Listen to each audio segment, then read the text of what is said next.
खुलुमबाय बड' latest update चेनेलाव नोंथांमोनखौ बयखौबो बरायबाय। दिनैनि फार्स्ट आपडेटआनो जाहैबाय जराबाताव हा गिसि खानायजों सानै सुबुंनि जिउ खहा। मैया रबिबारखालि 12 माइल जराबाताव मोनसे दुखुनांथाव जाथाया जालाङो। 12 माइल जराबाताव हा गिसि खानायजों सानै सुबुङा जिउ गोमायो। रिपर्टनि बादिब्ला गोगोम अखा हानायजों हा गिसिखायो आरो गिदिर गिदिर अन्थाइफोरा न'नि वालाव गोग्लैफैयो आरो सानै सुबुङा नारसिनजायो। बे जाथायजों थैनाय सुबुंफोरखौ बिलास प्रधान 19 बोसोर आरो महन गिमेरे 20 बोसोर होनना सिनायथिनाय जादों। मिथिनाय बादिब्ला बिसोर सानैबो न'नि खथायाव उन्दुगासिनो थानाय समाव बे दुखुनांथाव जाथाया जायो। मख'नो गोनांदि रायजोआव कर'नाजों लोगोसे दैबाना आरो हा गिसिखानायजों दासिम गोबां सुबुंनि जिउ गोमाबाय। नैथियाव दङ फावखुंग्रि ऐश्वर्या राय बच्चन आरो बिनि फिसाजो आराध्या बच्चननि देहायाव कर'ना पजिटिभ मोनदों। मैया बलिउडनि फावखुंग्रि ऐश्वर्या राय बच्चन आरो बिनि फिसाजो आराध्या बच्चननि देहायाव कर'ना पजिटिभ मोनदों। थांनाय सनिबारखालि गिबि खेब आनजाद नायनायाव बिसोर सानैनि रिपर्टआ नेगेटिभ फैदोंमोन, नाथाय मैया नैथि खेब आनजाद नायनायाव पजिटिभ मोनो, जायनि उनाव बिसोरनि थाग्रा बिल्डिंखौ सेनिटाइज खालामो। मख'नो गोनांदि बेनि सिगां अमिताभ बच्चन आरो बिनि फिसाज्ला अभिषेक बच्चननि देहायाव कर'ना पजिटिभ मोनदों। मिथिनाय बादिब्ला अमिताभ आरो अभिषेक बच्चनखौ नैथि खेब कर'ना आनजाद नायनायाव रिपर्टआ पजिटिभ फैफिनो।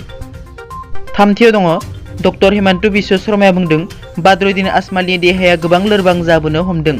आसामनि सावस्रि मन्थ्रि डक्टर हिमन्त बिश्व शर्माया मैया गावनि अफिसियेल टुइटार एकाउन्टनि गेजेरजों मोनसे टुइट खालामनानै AIUDFनि चिफ बद्रुद्दीन आजमालनि हालतनि बागै फोरमायथियो।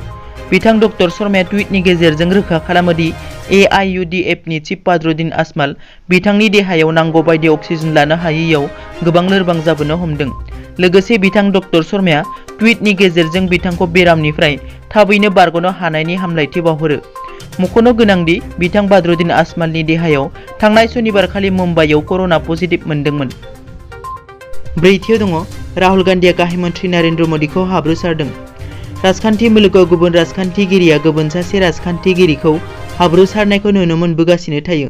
थिग बेबादिनो मैया कंग्रेस राजखान्थि हान्जानि बारग' आफादगिरि राहुल गान्धीया थांनाय 15 जुन खालारखालि लादाखआव भारत चीननि गेजेराव दाङाबाजि जालांनायखौ लानानै गाहाय मन्थ्रि नरेन्द्र मोदीखौ हाब्रुसारो। बिथाङा बुङोदि बियो माबोरै जानो हायो, मोदी बायदि गोहोगोरा मानसिया दैदेननाय भारतनि गोथार हाखौ चाइनाया सेना लानो हानाय। कंग्रेसनि बारग' आफादगिरि राहुल गान्धीया थांनाय माखासे साननिफ्रायनो लादाखआव भारत चीननि गेजेराव जालांनाय दाङाबाजिखौ लानानै गाहाय मन्थ्रि मोदीनि सायाव गोख्रों रावजों सोंखारिबोदों। मख'नो गोनांदि भारत चीननि गोजौ थाखोनि सुबुंफोरा सावरायलायनायनि उनाव भारत चीननि गेजेराव जेंना सोमजिनाया एसे गाहामाव फैदों। बाथियाव दङ उत्तर प्रदेशआव साथाम बिदा बिनानावा फासि होनानै थैदों। उत्तर प्रदेशनि लखीमपुराव गंसे नखरनि साथाम बिदा बिनानावा फासि होनानै थैयो। मिथिनाय बादिब्ला बिसोरनि गोथै देहाखौ ओंखाम जाग्रा खथायाव पुलिसआ दरजाखौ सिफायनायनि उनाव मोनो। मिथिनाय बादिब्ला बिसोरनि बिफाया दरजाखौ बन्द नुनायलाय पुलिसनो खौरां हरो आरो पुलिसआ फैयो। बिसोरनि मुंफोरखौ प्रीति 25 बोसोर, गगन 35 बोसोर आरो पवन 30 बोसोर होनना सिनायथिनाय जादों।